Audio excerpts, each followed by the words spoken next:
ሰዎችን ብፁዓን የሚያደርግ መጽሐፍ ቢኖር ይህ መጽሐፍ ብቻ ነው። ሰው ሰራሽ አፈ ታሪኮች ሁሉ የተኮረጁት ከዚህ ነው። እቺ ዓለም ጌታ አላት። ጌታዋ የጌቶች ጌታ ነው። ሁሉ ቤተ እምነቶች ወደ እኔ ኑ ይላሉ። ወደ ማንም ብትሄዱ አታርፉ። ወደ ሞት መሄድ የማይፈልግ ትውልድ ኢየሱስን ጌታ አድርጎ ይቀበል። በዛ በር የለም፣ አንድ በር አለ። ይሄን የደላሎች ጩኸት ይሄንን በር አይለውጡት። ሌላ የጽድቅ በር አለ ብሎ ማስተማር ወንጀል ነው፣ ወንጀል ነው። ራእይ ዮሐንስ መጽሐፍ ከተገለጠ በቃ የሚታያቸው አውሬ ብቻ ነው። ጠይቃቸው እስኪ ለምን ያጉረመርማሉ? ቆይ ምንድነው የምትሉት? ክፉ የምታስቡ ሁሉ ሳይመሽ ንስሐ ግቡ። ጌታ ኢየሱስ ሆይ ቶሎና። በእርግጥ ኢየሱስ ይመጣል፣ ግን መቼ ነው የሚመጣው? ራእዩ ተገልጧል። ኢየሱስ ይነግሳል። ኢየሱስ ይነግሳል። ኢየሱስ ይነግሳል። በግምጃ የተጠቀለለው መጽሐፍ ወጥቶ በአደባባይ የሚቃጠልበት ዘመን ደርሷል። ዘመን ደርሷል። መሰረቱን ነው የሚነቅለው ጌታ። አይቀጥልም፣ እንደዚህ አይቀጥልም። ርዕስ የምናደርገው ቃል ሰባተኛው መልአክ በሚል ኃይለ ቃል። ሰባተኛው መልአክ። እግዚአብሔር ይመስገን። በራእይ ዮሐንስ መጽሐፍ ምዕራፍ 11 ቁጥር 15 ጀምሮ ያለው ቃል እንዲህ ይላል። ሰባተኛው መልአክ ነፋ፣ በሰማይም የዓለም መንግሥት ለጌታችንና ለእርሱ ለክርስቶስ ሆነች፣ ለዘላለም እስከ ዘላለም ይነግሣል የሚሉ ታላላቅ ድምጾች ሆኑ። በእግዚአብሔርም ፊት በዙፋኖቻቸው የተቀመጡ 24ቱ ሽማግሌዎች በግንባራቸው ተደፍተው ለእግዚአብሔር እየሰገዱ እንዲህ አሉ። ያለህና የነበርክ ሁሉን የምትገዛ ጌታ እግዚአብሔር ሆይ ትልቁን ኃይልህን ስለያዝክ ስለነገስክም እናመሰግንሃለን። አሕዛብም ተቆጡ፣ ቁጣህም መጣ፣ በሙታንም ትፈርድ ዘንድ ዘመን መጣ። ለባሪያዎችህም ለነቢያትና ለቅዱሳን ስምህንም ለሚፈሩት ለታናናሾችና ለታላላቆችም ዋጋቸውን ትሰጥ ዘንድ ምድርንም የሚያጠፉትን ታጠፋ ዘንድ ዘመን መጣ ይላል። ሰባተኛው መልአክ በሚል ርዕስ ነው ጥቂት ቆይታ የምናደርገው። አስቀድሜ ስለ ዮሐንስ ራእይ ወይንም ደግሞ ራእይ ዮሐንስ ስለሚባለው መጽሐፍ ጥቂት የመግቢያ ሐሳቦችን እነግራችኋለሁ። መጽሐፉ የተጻፈበት ቋንቋ ግሪክ ሲሆን መጽሐፉ አፖካሊፕቶ ወይንም አፖካሊፕስስ ተብሎ ይጠራል። አቡ ቀለምሲስ የሚለው ቃል የወጣው ከዚህ ስለሆነ ነው። አፖ ማለት አዌ ፍሮም ማለት ነው። ካሊፕቶ ማለት ደግሞ ካርቴን ወይንም መጋረጃ ማለት ነው በግሪክ። አፖካሊፕስስ አንከቨሪንግ ወይንም ቱ ቴክ ዘ ከቨር ኦፍ ወይንም የተሰወረን መግለጥ የማይታይን ነገር ወደ መታየት ማምጣት ማለት ነው አፖካሊፕስስ። ለምሳሌ ሐውልት ይቀረጽና የሚመረቅበት ቀን ሲደርስ በጨርቅ ይሸፈናል። ስለዚህ መራቂው አካል ሲመጣ ያ የተሸፈነውን ሐውልት ግለጡት ይላል። ሐውልቱ ይገለጣል። ቱ ቴክ ዘ ከቨር ኦፍ ማለት አንከቨሪንግ፣ ከቨሩን ማንሳት ማለት። ሽፋኑን ማንሳት ማለት። ስለዚህ አፖካሊፕስስ ማለት የተሰወረው የተገለጠበት ያለፈው አሁን ያለው የሚመጣው በምድር በሰማይ ያለውን እግዚአብሔር ለኢየሱስ ክርስቶስ ጌታችን ኢየሱስ ክርስቶስ ደግሞ መላኩ ለወንጌላዊው ዮሐንስ የገለጠበት መጽሐፍ ነው። መጽሐፉ በ22 ምዕራፎችና በ404 ቁጥሮች የተከፋፈለ ነው። መጽሐፉ የተጻፈበት ዘመን በ95 ዓመተ ምህረት ገደማ ሲሆን በወንጌላዊው ዮሐንስ ነው። ወቅቱም ዶሚታን ወይንም ድምጥያኖስ የተባለው ንጉስ በነገሰበት ዘመን ነው። ቦታው ራእዩ የተገለጠበትና ጽፎታል ተብሎ የሚታመንበት ቦታ ከኤፌሶን በስተደቡብ 55 ወይንም 65 ያህል ማይልስ ያህል ርቃ በምትገኝ ፍጥሞ በምትባል ደሴት ነው።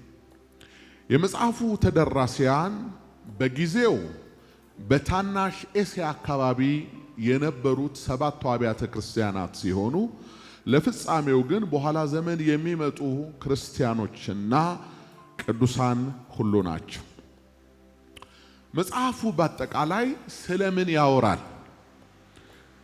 የዮሐንስ ራእይ ሲታሰብ ብዙዎቻችሁ ነገሩን እንደ ከባድና እንደ ውስብስብ ነገር የምትረዱበት ምክንያት ምንድነው ነው? ይህ መለኮታዊ ሐሳብ ሳይሆን ስጋ ለባሾች መጽሐፉ ውስብስብ እንደሆነ አድርገው ስለሚገልጹትና ስለሚያወሩት ነው።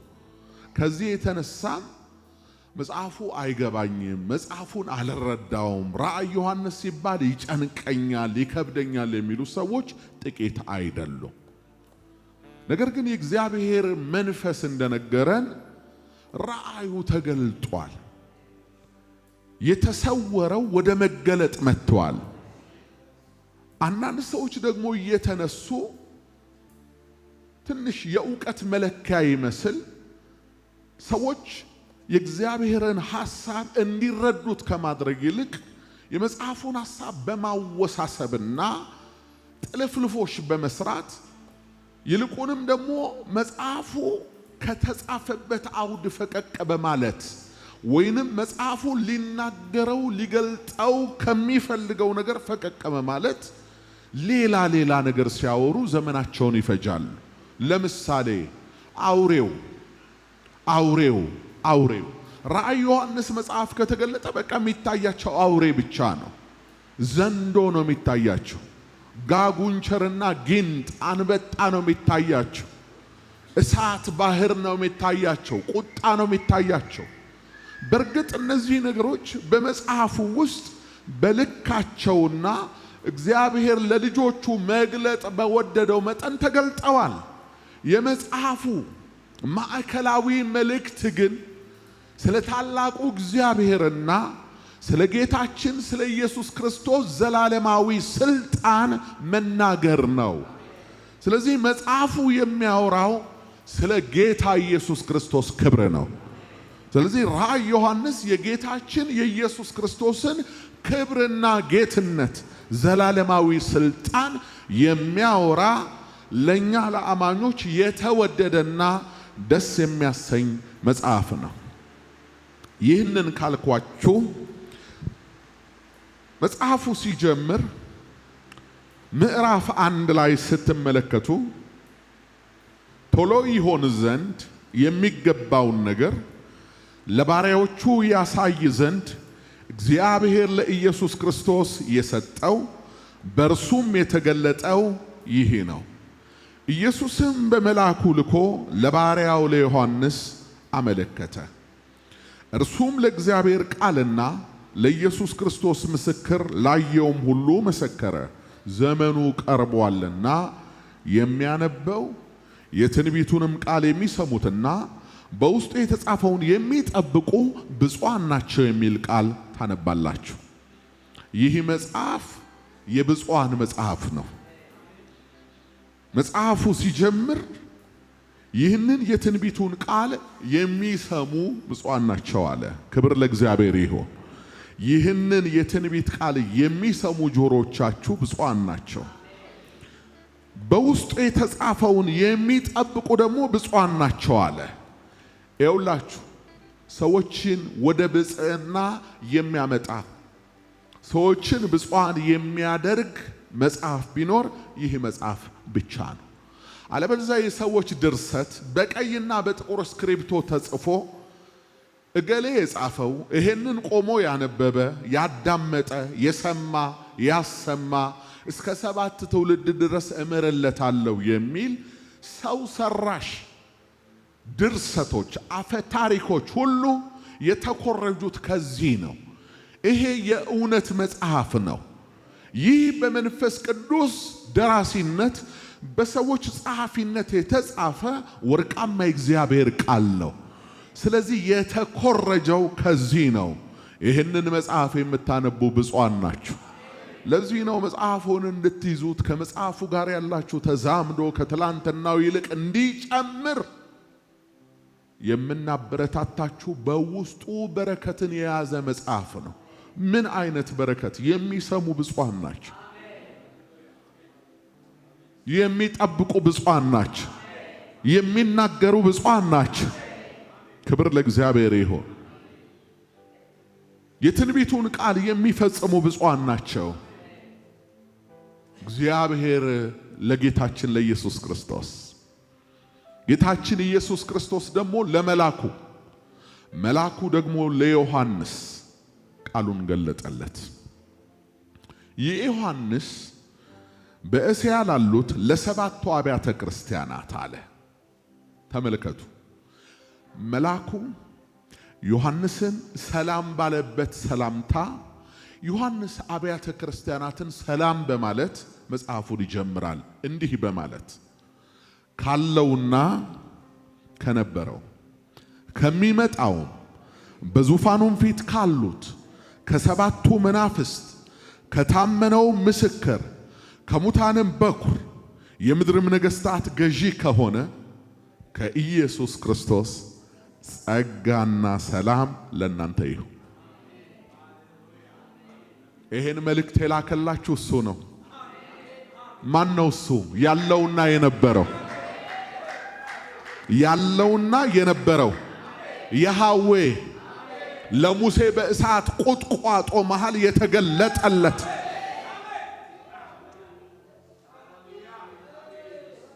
ያህዌ ሞቼ ነበርኩ፣ እነሆ ከዘላለም እስከ ዘላለም ሕያው ነኝ፣ የሞትና የሲኦል መፍቻዎች በእጄ ናቸው ያሉት ሰላም ብሏችኋል። ካለውና ከነበረው ሰላም ይብዛላችሁ። ከሚመጣው ከደመና ጋር ከሚመጣው ከማይቀረው መምጣቱን ከማንጠራጠረው ሰላም ለእናንተ ይሁን። በዙፋኑም ፊት ካሉት ከ7ቱ መናፍስት ከታመነው ምስክር ከሙታንም በኩር የምድር ነገሥታት ገዢ ከሆነ እቺ ዓለም ጌታ አላት። ጌታዋ የጌቶች ጌታ ነው። ይቺ ዓለም ንጉሥ አላት። ንጉሷ የነገሥታት ንጉሥ ነው። እቺ ዓለም ገዢ አላት። ገዢዋም የገዢዎች ገዢ የሆነው ነው። በ7ቱ ኮንቲኔንት በልዩ ልዩ ክፍለ ዓለማት ሕዝብ የሚያስተዳድሩ ዙፋን ላይ የተቀመጡ መሪዎች አሉ። ትላንት የነበሩ ያለፉ፣ ዛሬ ያሉ የሚያልፉ፣ ነገም የሚመጡ ግን እንደ ጠዋት ጤዛ የሚረግፉ። የሚመጣው ሲያልፍ ያልመጣው ሲተካ፣ በዚህ ሁሉ መሃል ግን ለዘላለም ጸንቶ የሚኖር የምድር ነገሥታት ገዢ ይሆናል። እርሱ ሰላም ብሏችኋል። ብቻውን የምድር ነገሥታት ገዢ ከሆነው ከጌታችን ከኢየሱስ ክርስቶስ ብዙ ሰላም ይብዛላችሁ። ሰላም ለአብያተ ክርስቲያናት ሁሉ ይሁን። ሰላም ለምድራችን ሁሉ ይሁን። ሰላም ለክፍለ ዓለማት ሁሉ ይሁን።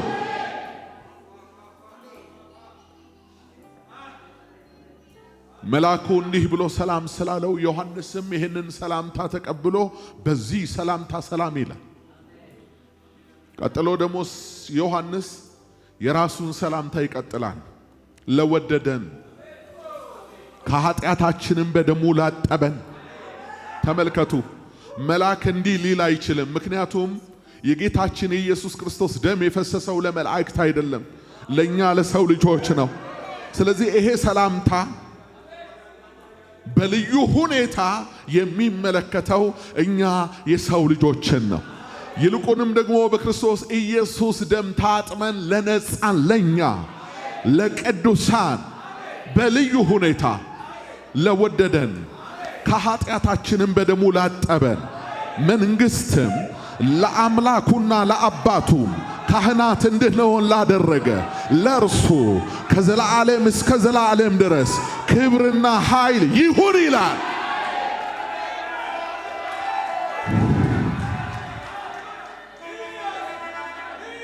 አሜን። ሰላም ይላችኋል። የወደዳችሁ ሰላም ይላችኋል። በአንደበት ሳይሆን በመስቀል ሞት የወደዳችሁ ደሙን ያፈሰሰላችሁ ሥጋውን የቆረሰላችሁ ካለበት ከአብ ቀኝ ከገናናው ክብር ሰላም ይላችኋል። ለወደደን ከኃጢአታችንም በደሙ ላጠበን መንግሥትም ለአምላኩና ለአባቱ ካህናት እንድንሆን ላደረገ ክህነቱ እንደ መልከ ጼዴቅ ክህነት ለዘላለም ይሆን በወይራ ዘይት ሳይሆን በመንፈስ ቅዱስ የተቀባ የሞት አገልግሎት ሳይሆን ሕያው የሆነ አገልግሎት የሚያገለግል የኮርማዎችን ደም ሳይሆን የራሱን ደም ይዞ በሰው እጅ ወዳልተሰራ ወደ ሰማይ መቅደስ የገባው ኢየሱስ ሰላም ይላችኋል። ሰላም ይላችኋል። ሞቶ ያልቀረው ሞትን ድል አድርጎ ከሙታን የተነሳው ወደ ሰማይ የወጣው በክብር ያለው ሰላም ይላችኋል። ኢየሱስ ሕያው ነው። ኢየሱስ ሕያው ነው። ኢየሱስ ሕያው ነው። ሕያው የሆነው ሕያው ሰላምታ ያቀርብላችኋል። ሰላም ለእናንተ ይሁን ይላችኋል። ክብር ለእግዚአብሔር ይሁን። ቁጥር 7 ላይ እነሆ ከደመና ጋር ይመጣል፣ ዓይንም ሁሉ የወጉትም ያዩታል፣ የምድርም ወገኖች ሁሉ ስለ እርሱ ዋይ ዋይ ይላሉ። አዎን አሜን ይላል። እግዚአብሔር ይመስገን። ትላንትና በነቢያትና በቅዱሳት መጻሕፍት እወርዳለሁ እወለዳለሁ ብሎ ወርዷል፣ ተወልዷል። በሥጋና በደም ተካፍሏል። የመላእክትን ሳይሆን የአብርሃምን ዘር ይዟል። በመካከላችን ተገልጧል። የእግዚአብሔርን ምሕረትና ይቅርታ ይዞልን ገብቷል። በአፉ ትምህርት በእጁም ታምራት የእግዚአብሔርን ማዳን አይተናል። የአብን ሕይወት ይዞልን መጥቷል፣ አካፍሎናል። እሞታለሁ እሰቀላለሁ እንዳለም ተሰቅሏል፣ ሞቷል። ወደ መቃብር ወርጄም አልቀርም እነሳለሁ እንዳለም ቃሉን ጠብቆ ተነስቷል። ከሙታን ከተነሳም በኋላ ወደ አባቴና ወደ አባታችሁ ወደ አምላኬና ወደ አምላካችሁ አርጋለሁ እንዳለ እንደ ቃሉ ዓይኖቻቸው እያዩት ከፍ ከፍ ብሏል። እየራቀ እየረቀቀ ደመና ከዓይናቸው ሰውራዋለች። አሁን በግርማው ቀኝ አለ። እመጣለሁ እንዳለ ደግሞ ይመጣል። ኢየሱስ የታመነ ነው። ያለውን የሚያደርግ ኢየሱስ ብቻ ነው። ስለዚህ እንጠብቀዋል። ሌሎች ሁሉ ቃል አባዮች ናቸው። ሌሎች ሁሉ በአንደበታቸው ሐሰት፣ በሰውነታቸው ክፋት አለ። ሌሎች ሁሉ እናደርገዋለን ያሉትን ማድረግ አልተቻላቸውም። ያለውን ያደረገ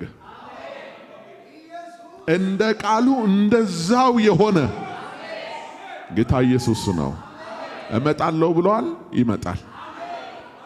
መንፈሱና ሙሽራይቱ ደግሞ እንዲህ ይሉታል፣ አሜን። ጌታ ኢየሱስ ሆይ ቶሎና፣ ማራናታ። አሜን። ጌታ ኢየሱስ ሆይ ቶሎና። የጌታችን የኢየሱስ ክርስቶስ ዳግም መምጣት ለኛ ናፍቆታችን ቤተክርስቲያን የምትጠባበቀው ትልቁ የክብር ተስፋ ይሄ ነው። ስለዚህ የጌታችን መምጣት ቤተክርስቲያንን ደስ ያሰኛታል እንጂ አያስፈራት፣ አያስጨንቃት። ተዘጋጅታ ነው የምትጠብቀው። ቁጥር 9 ላይ ዮሐንስ እኔ ወንድማችሁ የሆንኩ አለ። ዮሐንስ ወንድማችሁ ካለ እኛ ወንድሞች እየተባባለን ብንጠራራ ክብራችን ነው እንጂ ውርደት አይደለም። ወንድም ተብሎ መጠራት የክብር ጥግ ነው። ምናልባት አንዳንዶቻችን ይሄ ነገር እንደ ማነስ ከተሰማን ወንድም ገሌ ሲባል ልባችንን የሆነ ነገር ከፈተነው እንስተካከል። እሱ ከልዕልና ወደ ትህትና ወርዶ አምላክነትን እንደ መቀማት ሳይቆጥር ጌታችን በስጋና በደም ከኛ እንደተካፈለ ወንድሞቹ ተብሎ ሲጠራ ያላፈረ እኛ ልናፈር አይገባም። ዮሐንስም በዛው አግባብ እንደዚህ አለ፣ እኔ ወንድማችሁ የሆንኩ ከናንተም ጋር አብሬ መከራውንና መንግስቱን የኢየሱስ ክርስቶስንም ትዕግስት የምካፈል። ዮሐንስ ስለ እግዚአብሔር ቃልና ስለ ኢየሱስ ምስክር ፍጥሞ በምትባል ደሴት ነበርኩ፣ በጌታ ቀን በመንፈስ ነበርኩ ይላል። አብዛኞቹ የሥነ መለኮት ሊቃውንት የጌታ ቀን የተባለችው እሁድ ቀን እንደሆነች ይስማማሉ። ምክንያቱም በብሉይ ኪዳን በአይሁድ ማህበረሰብ ዘንድ ብዙ መለኮታዊ ተአምራቶችና አያሌ በረከቶች ከሚገኙባቸው በአምላክና በዛ ሕዝብ መካከል እንደ እረፍት ቀን ይቆጠር የነበረው ቀን ሰባተኛው ቀን ሼባት ወይንም ቅዳሜ ነው። ቅዳሜ ለነሱ የተለየ ቀን ነበረ። እነሱ ለሐዲስ ኪዳን አማኞች ምሳሌዎች ናቸው። ያ እንደ ጥላ ነው፣ ያ እንደ መርገፍ ነው። አሁን አካሉ መጥቷል። እነሱ በቀኑ ነበር ለማረፍ የሚፈልጉት። ቀን አያሳርፍም።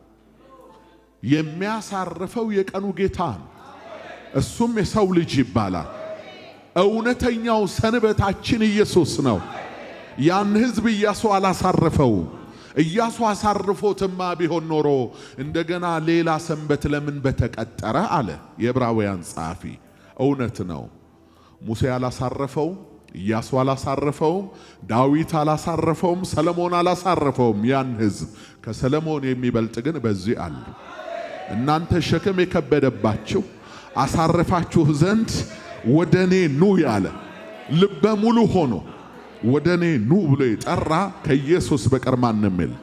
እውነት ነው። ኢየሱስ ያሳርፋል፣ ይገላግላል። ኢየሱስ ዓለም ነው። ኢየሱስ ረፍት ያጡ ሁሉን ይጠራቸዋል ወደኔ ኑ እያለ። ሁሉም ቤተ እምነቶች ወደኔ ኑ ይላሉ። ወደ ማንም ብትሄዱ አታርፉ። ወደ ማንም ብትሄዱ የሚያሳርፈው ጌታ ኢየሱስ ብቻ። እኔ ሸክሜ ቀሊል ነው አለ፣ ቀንበሬም ልዝብ ነው አለ፣ ደግሞ በልቤ ትሁት ነኝ ብሎ። እግዚአብሔር ይመስገን። በጌታ ቀን አለ፣ የጌታ ቀን የተባለችው እቺ ቀን ናት እና በዚህች ቀን በመንፈስ ነበርኩ፣ በኋላዬም የመለከት ድምፅ የሚመስል ታላቅ ድምፅ ሰማሁ አለ። እንዲሁም የምታየውን በመጽሐፍ ጽፈ ወደ ኤፌሶንና ወደ ሰርምኔስ፣ ወደ ጴርጋሞን፣ ወደ ቲያጥሮን፣ ወደ ሰርዴስ፣ ወደ ፊላዴልፊያ፣ ወደ ሎዶቅያ በታናሽ እስያ ወዳሉት ወደ 7ቱ አብያተ ክርስቲያናት ላካለኝ። የሚናገረኝንም ድምፅ ለማየት ዛዋር አልኳል። ድምፁ እንደ ብዙ ውሃዎች ድምፅ፣ ትራምፔቶች፣ መለከቶች ይሰማሉ። ብርቱ የመለከት ድምጾች፣ ውሆቹ ከተለያየ አቅጣጫ የመጡ ወደ አንድ ቦታ ሲፈሱ እንዳለ አይነት ድምፅ በጆሮ ይሰማል። ዮሐንስ እንግዲህ በተረዳው መልኩ ነው እንዲህ ብሎ የገለጸው፣ እሱን በገባው መልኩ። ምናልባት ከዚህም በላይ ሊሆን ይችላል። በእርግጥም ነው እንደዛ። እንደ ብዙ ውሃዎች ድምፅ ሲናገር እኮ ነው። ይህን ድምፅማ ማየት አለብኝ አለ። ለማየት ዘወር አለ። ዘወር ብዬ 7 የወርቅ መቅረዞች አየሁ። በመቅረዞቹም መካከል የሰው ልጅ የሚመስለውን አየሁ። እርሱም እስከ እግሩ ድረስ ልብስ የለበሰው ደረቱንም በወርቅ መታጠቂያ የታጠቀ ነበር። ራሱና የራሱም ጠጉር እንደ ነጭ የበግ ጠጉር እንደ በረዶም ነጭ ነበሩ። ዓይኖቹም እንደ እሳት ነበልባል ነበሩ። እግሮቹም በእቶን የነጠረ የጋለ ናስ ይመስሉ ነበር። ድምፁም እንደ ብዙ ውሃዎች ድምፅ ነበረ። በቀኝ እጁም 7 ከዋክብት ነበሩት። ከአፉም በሁለት ወገን የተሳለ ስለታም ሰይፍ ወጣ። ፊቱም በኃይል እንደሚያበራ እንደ ፀሐይ ነበረ ይላል። ይህንን ባየሁትም ጊዜ እንደ ሞተ ሰው ሆኜ ከእግሩ በታች ወደቅኩ አለ። ከነገስታት በእንዲህ አይነት ክብር የተገለጠ ማን ነው? ከነቢያት በእንዲህ አይነት ክብር የተገለጠ ማን ነው? ከሰው ልጆች መካከል በእንዲህ አይነት ክብር የተገለጠ ማን ነው? ከመላእክትስ በእንዲህ አይነት ክብር የተገለጠ ማን ነው? ማንም የለም። ልክ በብሉይ ኪዳን ይሽሩን ሆይ በሰማያት ላይ ለረዴት በከፍታዎች ላይ እንደሚሄድ እንደ እግዚአብሔር ያለ ማንም የለም እንደሚለው ሁሉ በዚህም ክብር መተካከል እንደ ኢየሱስ ያለ ማንም የለም። ማንም የለም።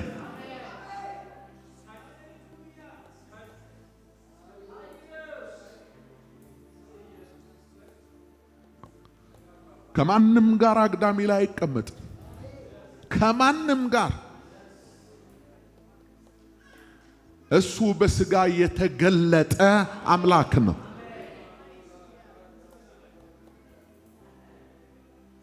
ይሄ ነው ክብሩ። ይሄን አየሁ አለ። በጣም የሚያስደነግጥ ነው። ከዚህ በኋላ መቆም አልቻለም፣ ወደቀ። የእግዚአብሔርን ክብር አይቶ ማን ሊቆም ይችላል? በእግዚአብሔር ክብር ፊት ማን ሊበረታ ይችላል? ሰዎች መልአክ አይተው ተንቀጥቀጠዋል። ሰዎች የተቀቡ ሰዎች ፊት ቆመው ወድቀዋል። ይሄ ከክብር በላይ የሆነው፣ ይሄ ከቃል በላይ የሆነው የምናመልከው የምንሰብከው የተደገፍንበት ምሰሶ ነው። ክርስቶስ ኢየሱስ ነው። እንደ ሞተ ሰው ሆንኩ አለ።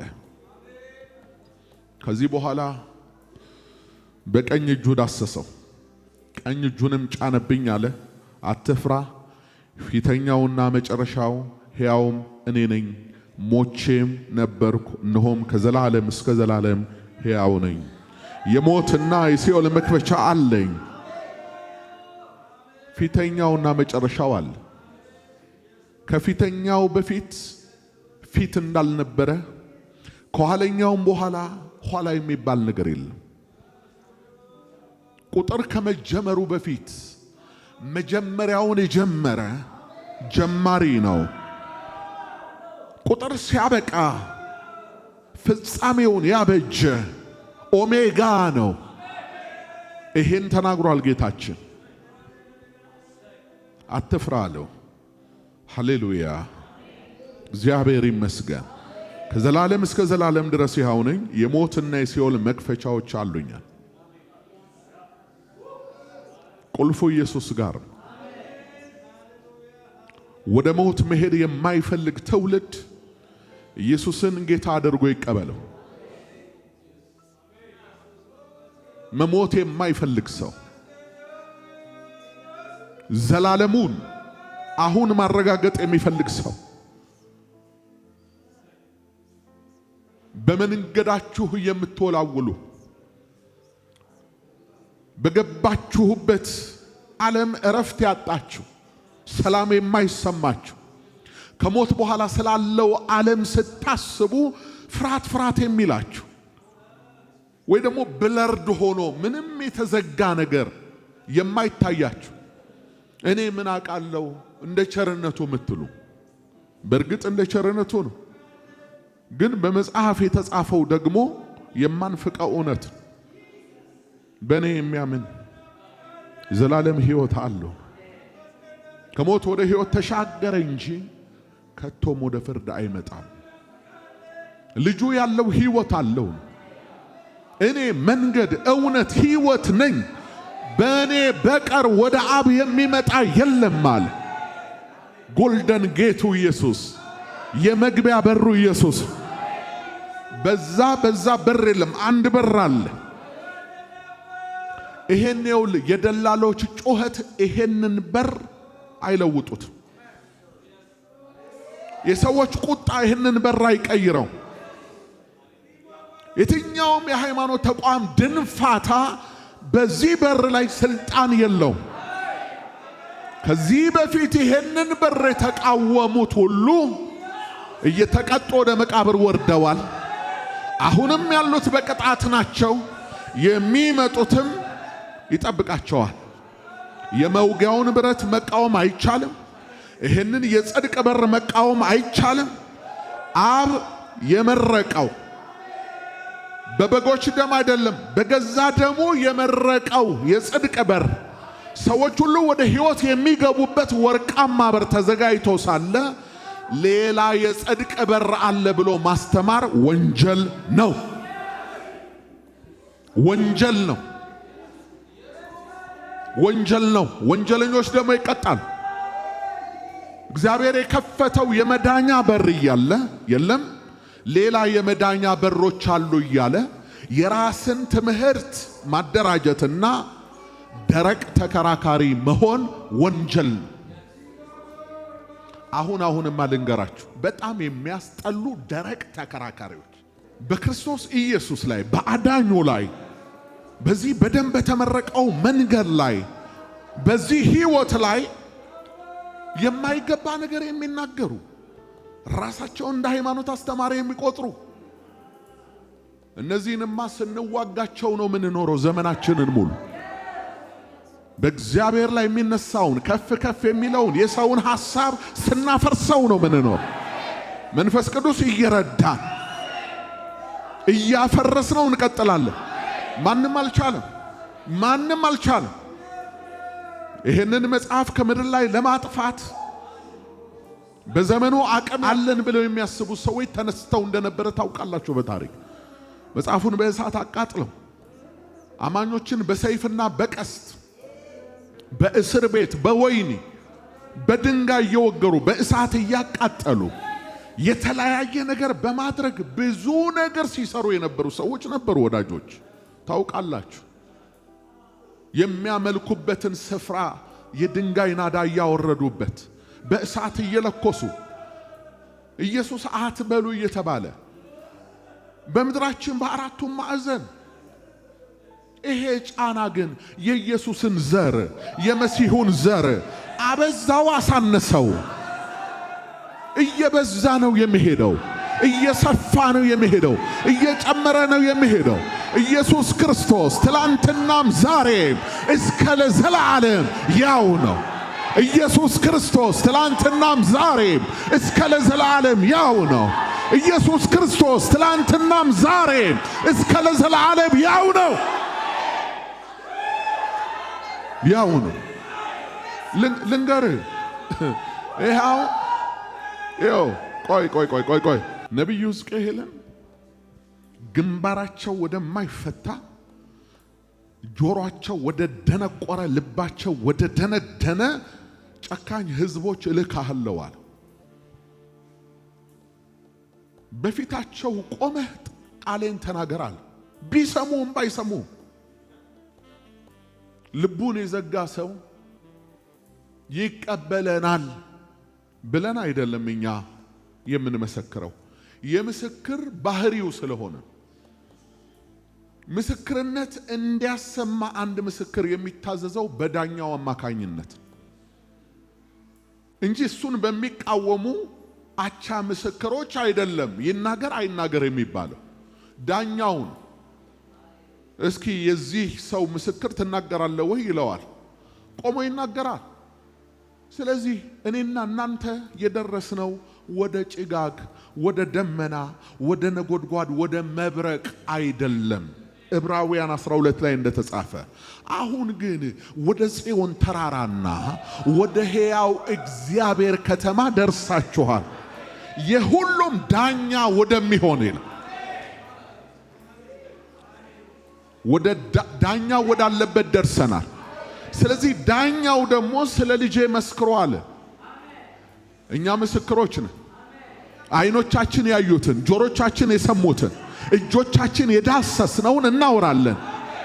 በመጽሐፍ የተጻፈውን ብቻ አይደለም፣ በግል ሕይወታችን ያደረገው ኢየሱስ ያላደረገለት፣ ከኢየሱስ እጅ ያልበላ፣ ኢየሱስ ያላለበሰው፣ ኢየሱስ ያልሾመው፣ ኢየሱስ ያልዳረው፣ ኢየሱስ ያልፈወሰው፣ ኢየሱስ ያላከበረው ከመካከላችን ማን ነው?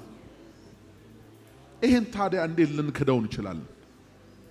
ሰዎች እኮ ይህንን መጽሐፍ እየገለጡ ነው የሚከራከሩን። በሕይወት የሆነውንስ ምን ያደርጉታል? በሕይወትሽ የሆነውንስ በአደባባይ በጠራራ ፀሐይ የተፈጸመውንስ ምን ይሉታል? ምናልባት አስማት ነው ይሉት ይሆን? እሱን እንዳሉት በሌጊዮን አለቃ ይሉ ይሆን? ሊሉ ይችላሉ። እነሱ አያፍሩ። እኛ ግን ከማን እንደተቀበልነው እናውቃለን። ስለዚህ ስለሱ ዝም እንል አንችልም። ሰዎች ዝም በሉ ሲሉን ዝም የምንል ሰዎች ደግሞ ተናገሩ ሲሉ የምንናገር እኛ በሪሞት የምንንቀሳቀስ ቁስ አይደለም። ቁስ አይደለም። እኔ ወደ ሰፈሬ ስገባ ብዙ ጊዜ ራቅ ባለው መንደር ላይ መኪናዬን እየተከተሉ ለጥቂት ደቂቃ የሚጮሁ ውሾች አሉ። ገና ወደ መኪናው ሲመጡ መኪናው ውስጥ የሚገቡ ነው የሚመስሉት። በጣም ብዙ ነው። ወይ ወይ ወይ ይላል። በእርግጥ የኔም መኪና ብቻ አይደለም፣ መኪና ሳይው የሚከተሉ አሉ። እነዚህ ውሾች ምን አደረጉኝ ስትል ሰከንድ ሳይሞላ ደግሞ ጥለው ተመልሰዋል። ከዚህ በኋላ ዮሐንስ ለሰባቱ አብያተ ክርስቲያናት መልእክት ጻፋለሁ። በዚህ በራዕየ ዮሐንስ መጽሐፍ ውስጥ በሰባት ቁጥር የተገለጡ በድግግሞሽ ማለት ነው አያሌ እውነታዎች አሉ። ሰባቱ መናፍስት፣ ሰባቱ ከዋክብት፣ ሰባቱ መቅረዞች፣ ሰባቱ ማህተሞች፣ ሰባቱ መላእክት፣ ሰባቱ ጽዋዎች፣ ሰባቱ መለከቶች፣ ይሄን የመሰሉ ሰባት በዕብራውያን እንደ ፍጹም ቁጥር ተደርጎ ይታመናል። የሥነ መለኮት ምሁራንም የመለኮት ቁጥር ነው ብለው ያምናሉ። ሰባት ለዛ ነው ሰባተኛው መልአክ በሚል ርዕስ እየተነጋገርን ያለ ነው። ወደ ራዕየ ዮሐንስ ምዕራፍ 11 ቁጥር 15 ላይ ርዕስ ወዳደረግነው ሐሳብ ስንመጣ ሰባተኛው መልአክ ነፋ ይላል። መልአክ መንፈሳዊ ፍጥረት ነው፣ ረቂቅ ነው፣ ስጋና አጥንት የለውም። ያሞራም ክንፍ የሚመስል እኛ ግርግዳ ላይ እንደሳልነው አይነት ክንፍ የለውም። መናፍስት ናቸው መላእክት፣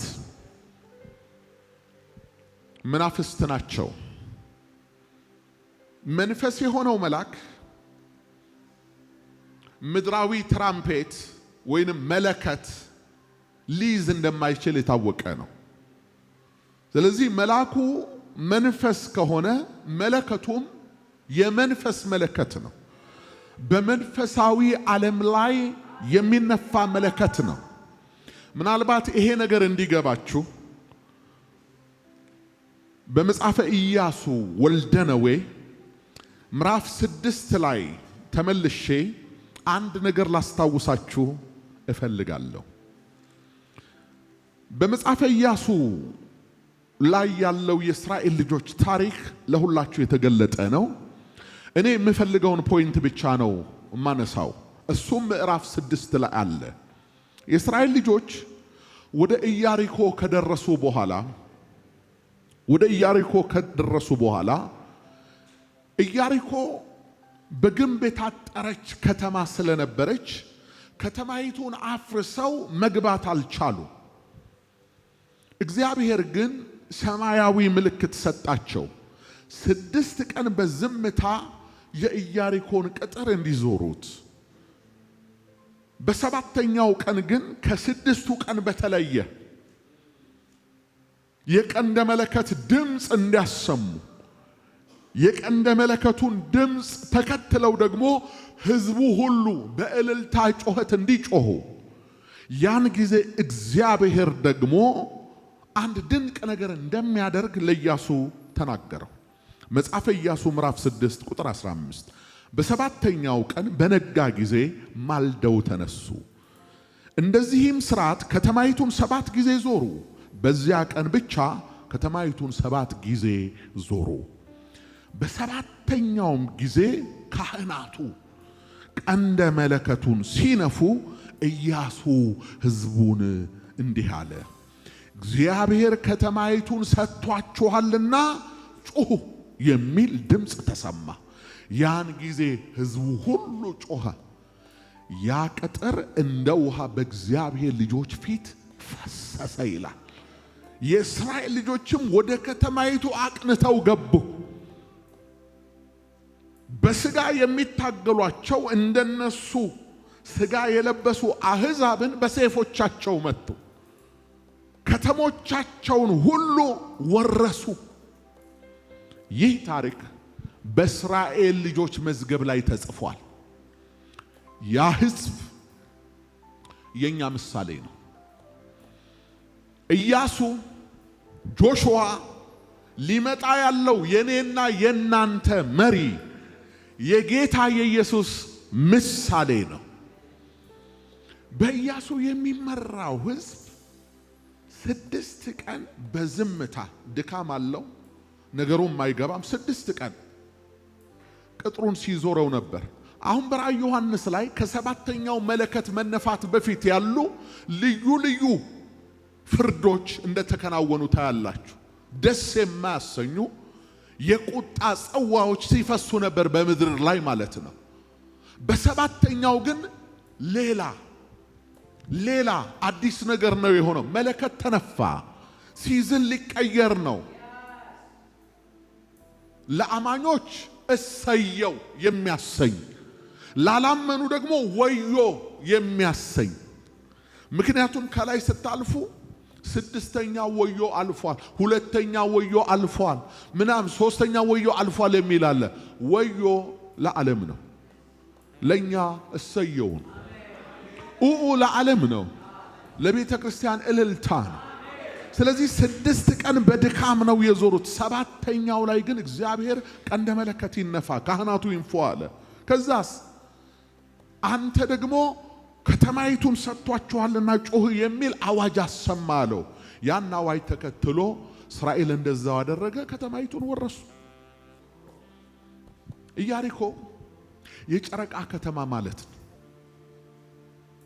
the oldest city in the world ትባላለች። አሁን ቦታዋ ላይ እኔ በተደጋጋሚ ሄጄ አይቻለሁ። ፍርስራሾች አሉ። ከአንዴም ሁለቴ ከሁለቴም ሶስት ጊዜ ፈርሳ ነበር ከተማይቷ በተለያየ ነገር ምክንያት። አሁንም ወደዛ ስትሄዱ ፍርስራሾች ምናምን አሉ። መታሰቢያ ነው፣ መታሰቢያ ነው። የቀጠር ፍርስራሽ ማለት ነው። ያ ይሁን ሌላ ይሁን አላውቅም፣ ግን እንደዛ አይነት ፍርስራሾች ታገኛላችሁ ማለት ነው። እግዚአብሔር በዛ ሕዝብ በኩል በኢያሪኮ ያደረገው ነገር አለ። ከተማይቱን አሳልፎ ሊሰጣቸው ሲፈልግ ከተማይቱን የያዙ በልዩ ልዩ መንገድ ሕዝቡን የሚያስጨንቁ ሰባት ታላላቅ መናፍስቶች በኢያሪኮ ከተማ ነበሩ። በእነዚህ 7 መናፍስት ደግሞ የሚደገፉ 7 የአሕዛብ ነገስታት ነበሩ። ነገስታቱ ሕዝቡን አስጨንቀው ይገዙታል። ለዛ ነው ኢያሱ ስጋዊ ውጊያ ብቻ እንዲያደርግ አይደለም እግዚአብሔር የነገረው፣ ውጊያው መንፈሳዊም ጭምር ነው። በምን ታረጋግጣላችሁ? በመለከት የፈረሰ በጩኸት የፈረሰ ግንብ እስከ ዛሬ ድረስ የለም። የጸሎታቸው የጩኸታቸው ኃይል ነው። እነዛ በኢያሪኮ የተሰገሰጉትን 7 የአሕዛብ ነገስታትን ደግፈው ሕዝብ ለነሱ እንዲገዛላቸው ያደረጉ፣ እነሱ ደግሞ ሕዝቡን በተለያየ መንገድ በድህነት፣ በድንቁርና፣ በጦርነት እያስጨነቁ የሚመሩትን ነገስታት ዙፋኖቻቸውን ደግፈውላቸው ለብዙ ዘመን ይኖሩ ነበር። የናንተ ዘመን አበቃ፣ ገዢ የሆነው ደግሞ እስራኤል ንጉስ መጣ ሲባል በመለከት ድምጽ ብቻ እግዚአብሔር አባረራቸው። አይታል እንኳን ዛሬ በሐዲስ ኪዳን በዛኛውም ዘመን አጪሶ ነው የሚጠፋው ሰይጣን። ኃይል የለውም፣ አቅም የለውም። እንኳን እግዚአብሔር ካንተ ጋር ሆኖ እንኳን በደም ተዋይተ እንኳን ኢየሱስ የሚባለውን ገናና ስም ይዘ ይቅርና እሱ የወደቀን የምትፈራው ሰይጣን ሊኖር አይችልም በመለከት ድምጽ ብቻ። ስለዚህ የሚደግፏቸው መናፍስቶች መንፈሳዊ ዓለም ላይ ሲመቱ ነገስታቱ ትጥቃቸው ተፈታ። ያ በመሐንዲሶች ጥበብ ብቻም አይደለም፣ በማጂክ ጭምር የቆመው ግንብ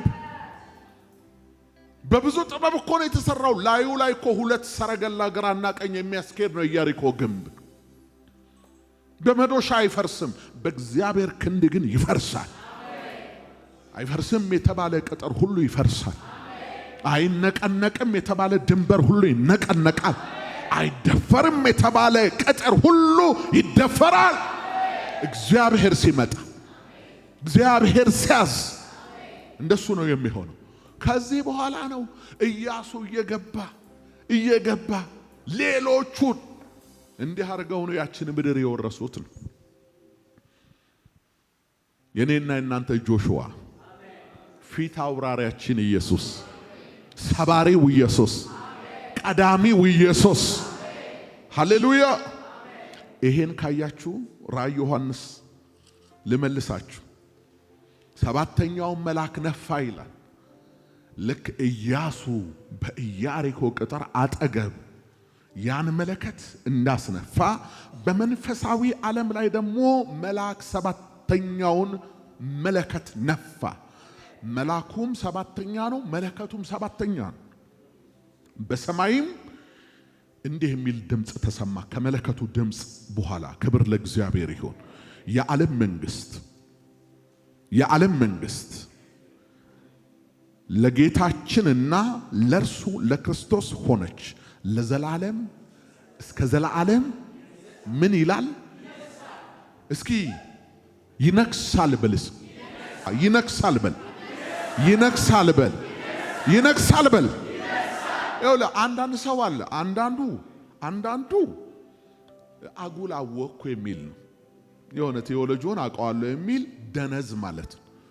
ይቅርታ አድርጉልኝ፣ በደንብ ያዘው። ሁለተኛው ደግሞ ነፈዝ ምንም ቴዎሎጂም የማያውቅ በልቤ ብያለሁ እንጂ በዚህ ምን አታቃስት። እዚህ ማቃሰቻ ቦታ አይደለም። ሄዳ አቃስት ሌላ ቦታ ላይ ይኸውልህ፣ እዚህ የንጉሥ ሎሌ ነው ያለው። እዚህ ሊነክስ ያለውን በምጥ የሚጠባበቅ ነው። እዚህ ዓለም አይነክስም ስትል ይነክሳል የሚል ነው።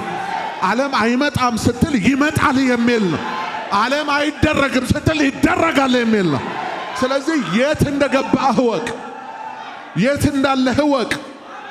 ሳኦል እንኳን ወደ ነቢያት ክልል በገባ ጊዜ እንደሌላ ሰው ሆኗል። ይሄ የገባህበት የእሳት ዓለም ነው። እዚህ በመሲሁ ደም የተዋጁና ነፃ የወጡ ለሚመጣው ዘመን ጠርጋ መንገድ የሚያስተካክሉ አማኞች ናቸው። እና ይነክሳል ሲባል ይነክሳል ነው ማለት ያለው።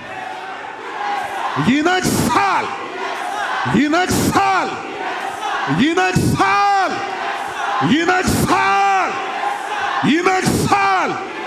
ኢየሱስ ይነክሳል፣ ኢየሱስ ይነክሳል፣ ኢየሱስ ይነክሳል። ቁጭ በል ስማኝ። ይኸውልህ ገና ያልተፈጸመ ትንቢት አለ። ወደ ድንግል መጣ፣ እሱም የልዑል ልጅ ይባላል አለ። በዳዊት ዙፋን ላይ አለው። በለኝ እስኪ በዳዊት ዙፋን ላይ ለዘላለም ምን ይላል? ይነግሳል። ዳዊት ምድራዊ ንጉሥ ነው ሰማያዊ ነው? ዙፋኑስ ምድራዊ ነው ሰማያዊ ነው? እንዴ የዳዊትን ስር የያዘው እኮ በዳዊት ዙፋን ላይ ሊነግስ ነው ኢየሱስ። ሰማይ ገብቶ ብቻ ሊቀር አይደለም፣ ይመጣል፣ ይነግሳል፣ ይነግሳል። ምክንያቱስ አብ የገባለት የተስፋ ቃል አለ። የዳዊት መዝሙር 2 አውጣ። ሃሌሉያ። አሕዛብ ለምን ያጉረመርማል በለው እስኪ፣ ጠይቃቸው እስኪ፣ ለምን ያጉረመርማሉ? ዓለም ለምን ታጉረመርማለች? ምድር ለምን ታጉረመርማለች? ኢየሱስ ሲባል፣ ጌታ ሲባል፣ አዳኝ ሲባል ለምን ታጉረመርማለች ምድር? አሕዛብ ለምን ያጉረመርማሉ? የምን አይን ማጉረጥረጥ ነው? ምንድነው የሚሉት? ምንድነው? ቆይ ምንድነው የምትሉት? ምንድነው? አሕዛብ ለምን ያጉረመርማሉ? እኛ ኢየሱስ ነው ያልነው። ምንድነው ከዚህ ስም ጋር ዓለም ያላት ነገር? ሁሉ የሚንጫጫው፣ ሁሉ እንዲጸጉሩ የሚናጫው። አሕዛብ ለምን ያጉረመርማሉ? ወገኖችስ ለምን ከንቱን ይናገራሉ? የምድር ነገሥታት ተነሱ። ይኸውልህ የምድር ነገሥታት ተነሱ፣ በአጠቃላይ ማለት ነው። አለቆችም በእግዚአብሔርና በመሲሁ ላይ እንዲህ ሲሉ ተማከሩ። ማሰሪያቸውን እንበጥስ። ተመልከት፣ በእግዚአብሔርና በመሲሁ ላይ ነው ምክሩ። ዓለም ያላት ምክር በተለያየ መንገድ፣ በቴክኖሎጂ በለው፣ በፖለቲካ ስርዓት በለው፣ በንግድ በለው፣ በሶሻል በለው፣ አፍተሮል ምክሩ በእግዚአብሔርና በመሲሁ ላይ ነው።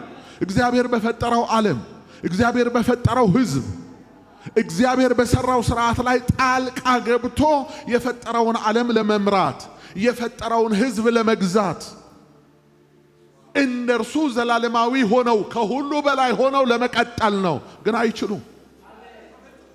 ስላልቻሉ እኮ ነው እግዚአብሔርና መሲሁ ላይ ምክር ይጀምራሉ። የእግዚአብሔርን ዙፋን የሚገለብጥ ምክር አይቻልም እንጂ። በእግዚአብሔርና በመሲሁ ላይ እንዲህ ሲሉ ተማከሩ። ማሰሪያቸውን እንበጥስ፣ ገመዳቸውንም ከኛ እንጣል።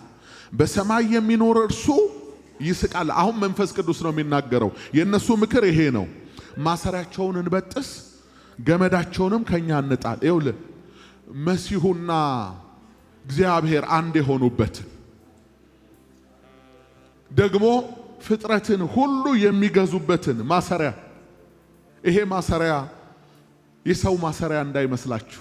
በነብይ እንደተጻፈ የፍቅር ሀብል ይባላል። የፍቅር ማሰሪያ ይባላል። እግዚአብሔር እኛን ያሰረበት ማሰሪያ ፍቅር ነው። አስገድዶ አይደለም እያመለክ ነው ያለነው። አሁን በልጁ ሞት የተጠራን የእግዚአብሔር ፍቅር የበዛልን ሕዝቦች ነን እና ማሰራቸውን እንበጥስ እያሉ ይመካከራሉ። መንፈስ ቅዱስ መሃል ላይ ይገባና እንዲህ ይላል፣ በሰማይ የሚኖር እርሱ ይስቃል አለ። ይቀልድባቸዋል፣ ጌታም ይሳለቅባቸዋል። በዚያን ጊዜ በቁጣው ይናገራቸዋል አለ፣ በመዓቱም ያውካቸዋል። የሁላችሁ ወገኖቼ ጌታ ኢየሱስ ላይ በጌታ ኢየሱስ ቤተ ክርስቲያን ላይ ማለት በተከታዮቹ ላይ ክፉ የምታስቡ ሁሉ ሳይመሽ ንስሐ ግቡ። እደግመዋለሁ። ኢየሱስ ሲባል ምትበሳጩ፣ ኢየሱስ ሲባል የሚከፋችሁ፣ ኢየሱስ ሲባል ሳታውቁት ምትናደዱ፣ አኛ በኢየሱስ አይደለም በእናንተ ነው የተናደርነው የምትሉ ከሆነ በእናንተ ነው የተናደርነው የምትሉ ከሆነ ኢየሱስ መንፈስ ነው። ኢየሱስ የሚኖረው በእኛ ነው። በመንፈሱ አሁን በልባችን ይኖራል። እኛ የእርሱ ማደሪያዎች ነን። እኛን ማሳደድ ማለት እሱን ማሳደር ነው። እኛን መጥላት እሱን መጥላት። እናንተን የተቀበለ እኔን ይቀበላል ካለ ይሄ አቡነ እንትና ለሚባሉት ሰውዬ የሚሰጥ አይደለም። በክርስቶስ ኢየሱስ ደም ለጸደቁ በጥራጥሬ ሳይሆን በእግዚአብሔር ቃል ጽድቃቸው ለተረጋገጠላቸው አደባባይ ላይ ኢየሱስ የእግዚአብሔር ጽድቅ ያደረጋቸው ጻድቃንን መጥላት ማለት ኢየሱስን መጥላት፣ ጻድቃንን መቃወም ኢየሱስን መቃወም። ለዛ ነው ጳውሎስን ተው እንጂ ያለው። ተው እንጂ ለምን ታሳድደኛል? የማሳድደህ አንተ ማን? እኔ ናዝሬቱ ኢየሱስ ነኝ።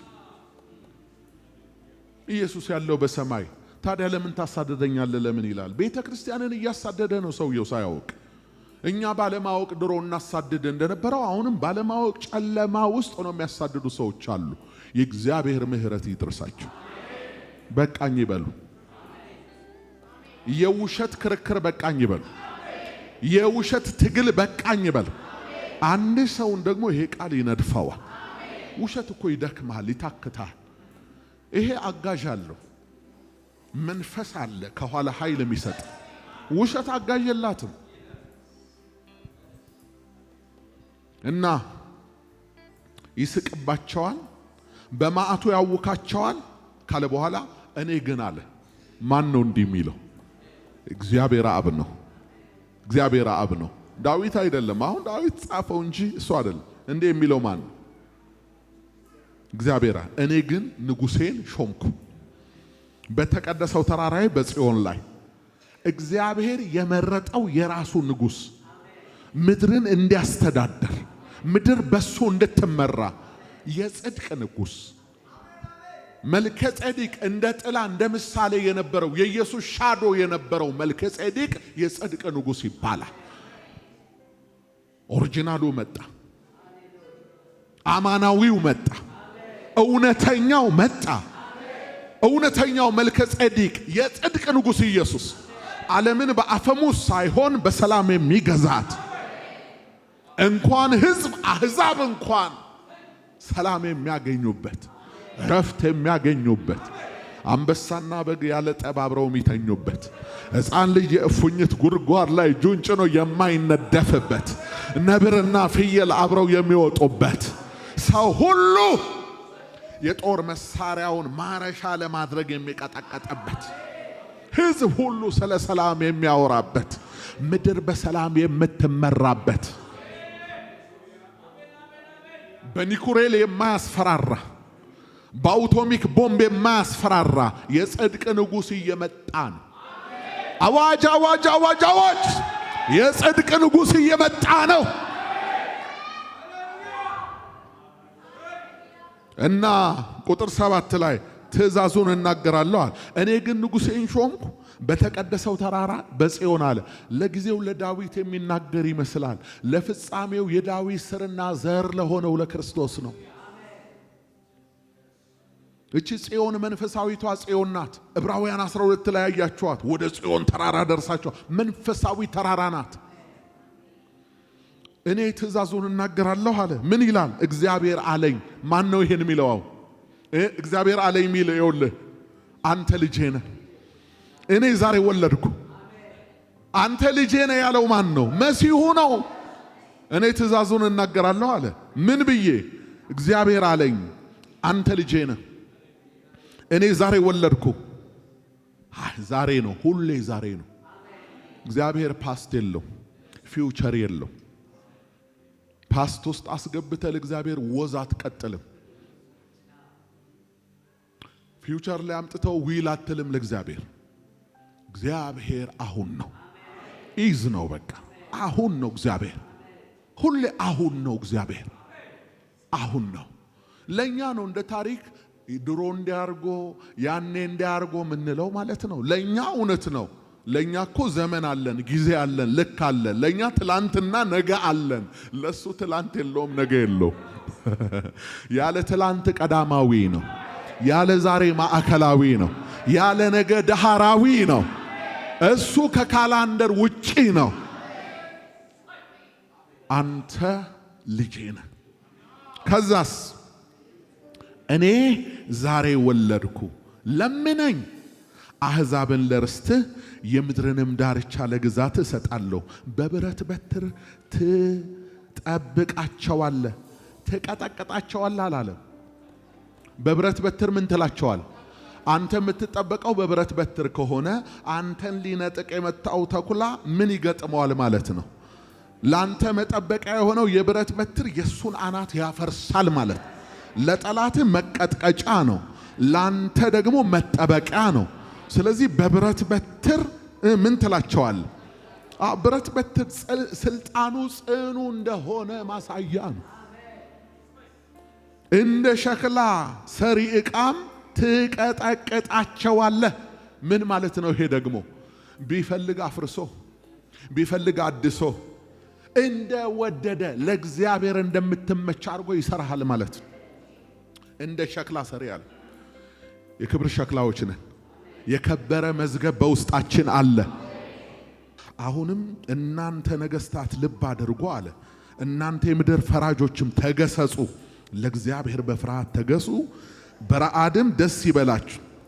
ተግሳጹን ተቀበሉ፣ ጌታ እንዳይቆጣ እናንተም በመንገድ እንዳትጠፉ። ቁጣው ፈጥና ትነዳለች፣ በእርሱ የታመኑ ሁሉ የተመሰገኑ ናቸው ይላል። አሁን የተፈለገው ፖይንት ምንድን ነው? በእግዚአብሔርና በመሲሁ ላይ ይመክራሉ። እግዚአብሔር ግን ከላይ ሆኖ ይስቅባቸዋል፣ ይሳለቅባቸዋል። ማንም ኢየሱስን መተካት አይችልም። ማንም የእግዚአብሔርን ዙፋን መገልበጥ አይቻልም። ራእይ ዮሐንስ አሁን የመጨረሻው መለከት ሲነፋ ድምጽ ተሰማ። ምን አይነት ድምጽ? የዓለም መንግስት ይውላችሁ ከግርግሩ በኋላ ዓለም ከሚገጥማት ገጠመኞች ሁሉ በኋላ አንዳንድ ሰዎች እንደዚህ ብለው ያስባሉ። አሁን ኢየሱስ ይመጣል፣ አሁን ኢየሱስ ይመጣል። በእርግጥ ኢየሱስ ይመጣል፣ ግን መቼ ነው የሚመጣው? መቼ ነው የሚመጣው? ከዚህ በፊት ተናግሬያለሁ። ኤፍራጥስ ወንዝ ሲደርቅ ነው ኢየሱስ የሚመጣው? ኖ። መንግስታት በመንግስት ላይ ሲነሱ ነው ኢየሱስ የሚመጣው? ኖ። ዓለም ወደ ኒኩሬል ጦርነት ስትሄድ ነው ኢየሱስ የሚመጣው? ኖ። አውሬው ምናምን የሆነ ነገር እንዲህ ሲሆን ምናምን፣ እነዚህ ሁሉ ምልክቶች ናቸው። ነገር ግን ኢየሱስ የሚመጣው እንዲህ ባለ በተመሰቃቀለውና ባስቀያሚ ሁኔታ ሳይሆን፣ አይዟችሁ መጨረሻው ገና ነው። መጨረሻው ገና ነው። ለምልክት እንዲሆን ይህ የመንግስት ወንጌል በዓለም ሁሉ ይሰበካል። ከዛ በኋላ መጨረሻው ይመጣላል። አይታል ቃል አለ። አንተ የእግዚአብሔር ቃል የሚልህን ትጠብቃለህ። ስለዚህ ይህ የመንግስት ወንጌል ምን ማለት ነው? ኢየሱስ ንጉስ ነው። ሁሉም ዘመን አለው ታውቃላችሁ። በነ ጳውሎስ ዘመን የተሰቀለውን እንሰብካለን። አሁን ዘመኑ እያለቀ ሲመጣ ንጉስ አለን፣ ኪንግ አለ። እናንተ ዘላለማዊ ነገስታት አይደላችሁም፣ በእናንተ ላይ የሚመጣ አለ። ምክንያቱም ለምነኝ ብሎታል። አሕዛብን ለርስት የምድርንም ዳርቻ ለግዛት አለው። እግዚአብሔርም ሰማው። ስለዚህ አሁን ኢየሱስ እየተጠባበቀ ነው ያለው። ምድር በኢየሱስ ስም ትጠቀለላለች። ፍጥረት ሁሉ ወደ ኢየሱስ መንገድ ይመጣል። ይሄ ግልጽ ነው። አሁን ሰባተኛው መለከት ሲነፋ ፍጻሜ ነው የሚሆነው። ሰባተኛው መለከት ሲነፋ እንዲህ የሚል ድምጽ በሰማይ ተሰማ። የዓለም መንግስት ለጌታችንና ለእርሱ ለክርስቶስ ሆነች፣ ለዘላለምም እስከ ዘላለም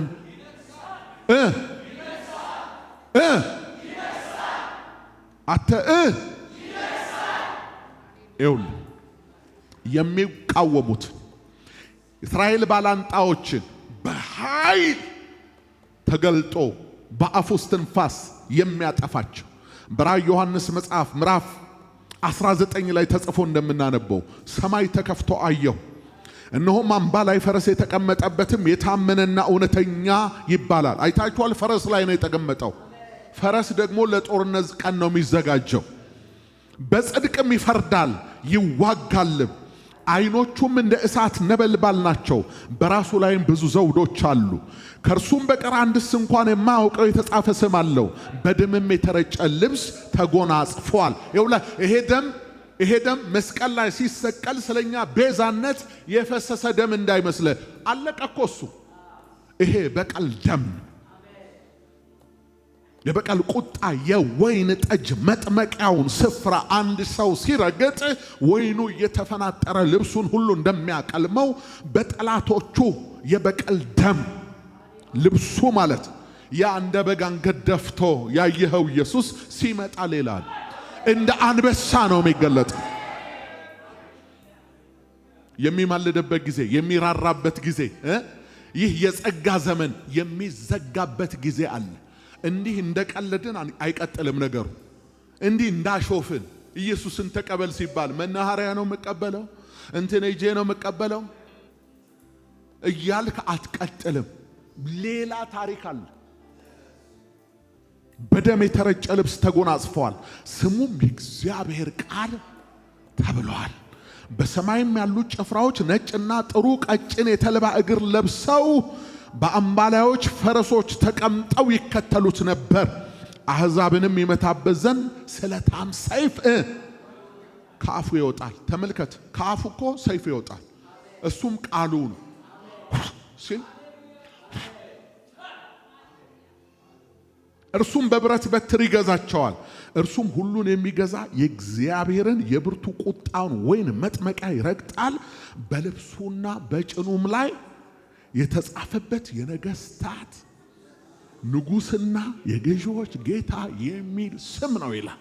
እስኪ ኢየሱስ በሉ። የነገስታት ንጉስ፣ የጌታዎች ጌታ፣ የገዢዎች ገዢ ነው ኢየሱስ።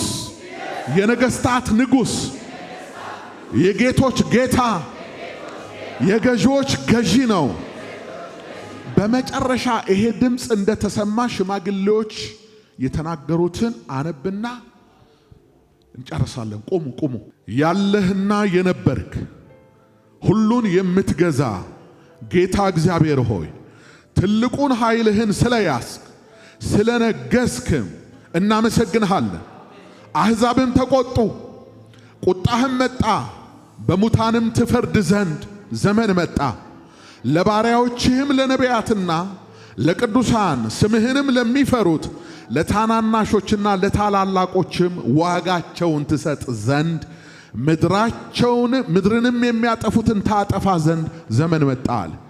ተመልከት፣ ለሁሉ እንደየሥራው መጠን የሚከፍለው ጌታ ምድርን የሚያጠፉትን በመርዛማ ቦምቦች ምድርን የሚያርሱትን እግዚአብሔር በመልኩ በምሳሌ የፈጠራቸውን የሰውን ልጆች በጅምላ ጨራሽ መሳሪያ የሚያጠፉትን በመዋርትና በጠንቆላ ምድር የጦርነት አውድማ እንድትሆን የጥፋት ዓለም እንድትሆን እስከ ዛሬ ይሰሩ የነበሩትን ንስሐ አልገባም ያሉትን የሚበቀልበት ጊዜ ነው።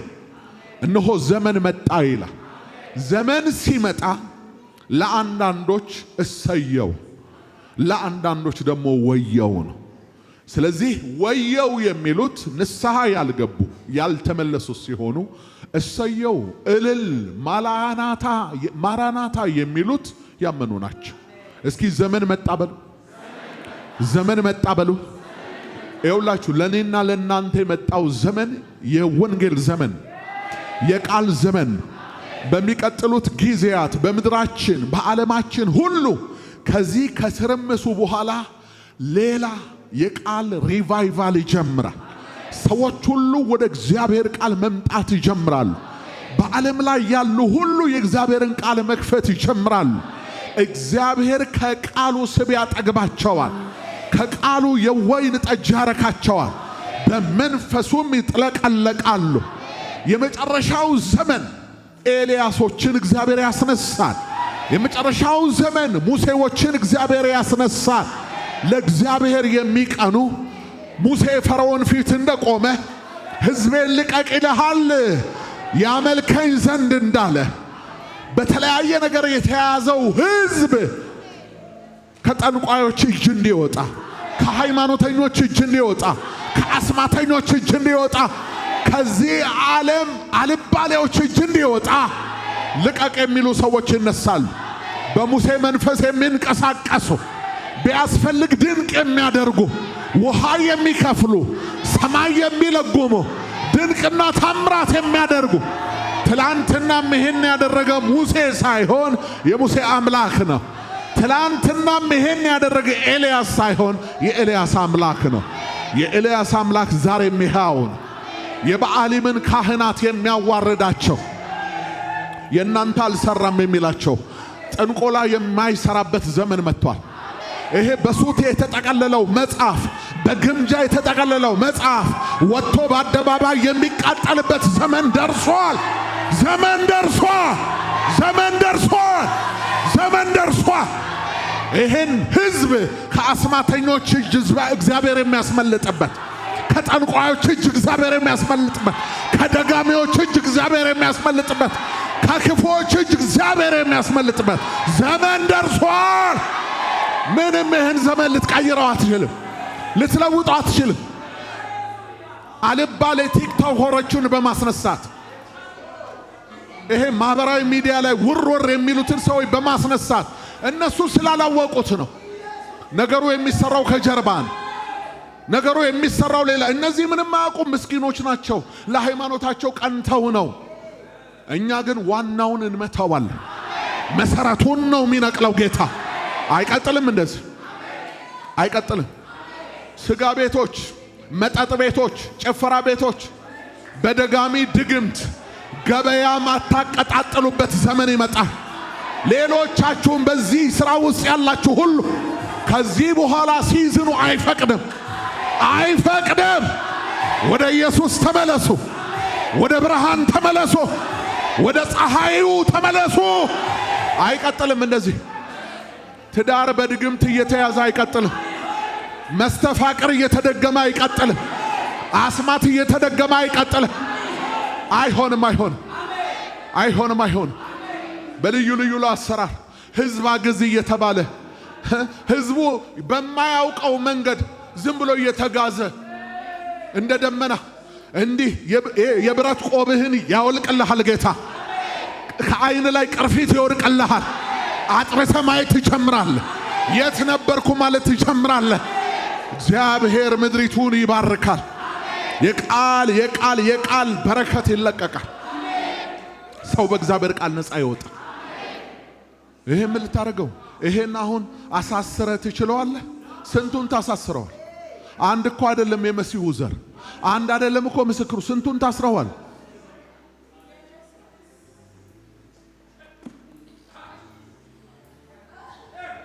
የመጨረሻው መለከት ተነፋ።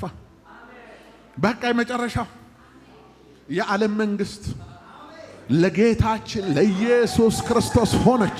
ከዘላለም እስከ ዘላለም ድረስ ይነግሳል።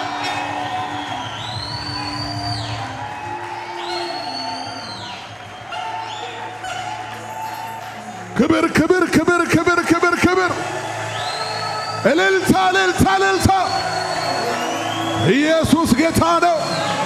ኢየሱስ ጌታ ነው።